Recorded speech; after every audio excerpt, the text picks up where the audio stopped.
ஆண் பெண் இப்போ சமத்துவம் இருக்குதுன்னு நீங்கள் நம்புறீங்களா? கண்டிப்பாக இருக்குது, டெஃபினட்டாக இருக்குது.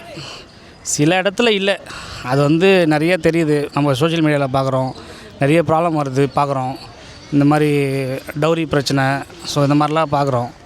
ஆனால் ஆஃப்டர் 90s கிட்ஸுன்றாங்களே, அவங்களுக்கு அப்புறம் அந்த ஜென்ரேஷனே வந்து பார்த்திங்கன்னா டோட்டலாக வந்து அந்த ஈக்குவாலிட்டி வந்து மெயின்டைன் பண்ணுறாங்க. ஆண் பெண்ணுன்னு கிடையாது. இப்போது ஈவன் என்ன சொல்கிறேன், ஆஸ் அ பர்சனாக நான் வந்து என்னோடய ஒய்ஃபை நான் ட்ரீட் பண்ணுறது வந்து அப்படி தான் பண்ணுவேன். ஈக்குவல் ரைட்ஸ் தான். என்னென்னா அவங்கள என்ன வாடா போடாடுவாங்க, நானும் வாடி போடிடுவேன். ஸோ இதுதான். அப்புறம் வந்து பார்த்திங்கன்னா முன்னாடி ஜென்ரேஷனில் இருந்தது, வாங்க போங்க இந்த இதெல்லாம் இருந்தது. ஸோ அந்த மாதிரி சம்பாதிக்கிறது, நீ வேலைக்கு போகக்கூடாது, நான் தான் வேலைக்கு போகணும் அப்படின்னு. இப்போ வந்து டிபெண்ட்ஸ் அவங்கவுங்களோட டிசிஷன் தான். என்னோடய ஃப்ரெண்ட்ஸுமே இப்போ எல்லாருமே லவ் மேரேஜ் தான், நானும் லவ் மேரேஜ் எல்லாமே பண்ணிகிட்ருக்காங்க. ஸோ அவங்களுமே அப்படி தான் இருக்காங்க. இப்போது ஹஸ்பண்டோட ஒய்ஃப் அதிகமாக சம்பாதிக்கிறாங்க. அந்த மாதிரி வந்து ஸோ நீ இவ்வளோ அதிகமாக சம்பாதிக்கிற, எனக்கு எந்த ஷேமும் கிடையாது அதில். ஸோ எல்லாமே நம்மளோட ஃபேமிலிக்காக தான்.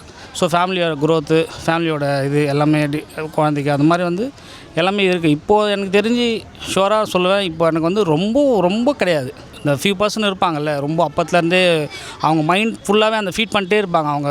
அவங்களோட அப்பா அம்மா வந்து ஃபீட் பண்ணிட்டே இருப்பாங்க. நீ வந்து ஆம்பளை, நம்ம வந்து இந்த கேஸ்ட்டு, நம்ம வந்து நீ ஆம்பளை இப்படி தான் இருக்கணும், லேடிஸை நீ இப்படி ட்ரீட் பண்ணணும், தே லைக் தட் அப்படின்னு அந்த ஒரு ஃபீட் பண்ணிட்டே இருப்பாங்க மைண்டில். வீட்லேயுமே அந்த பார்ஷாலிட்டி இருக்கும். நான் சாப்பிட்ட அப்புறம் தான் நீ சாப்பிட்ணும், ஸோ நீ இப்படி தான் இருக்கணும், நீ வந்து இந்த ட்ரெஸ்ஸு போடக்கூடாது, ஸோ நீ இப்படி வெளியே போகக்கூடாது. ஸோ இந்த மாதிரியான பார்ஷாலிட்டி வந்து இருக்குது.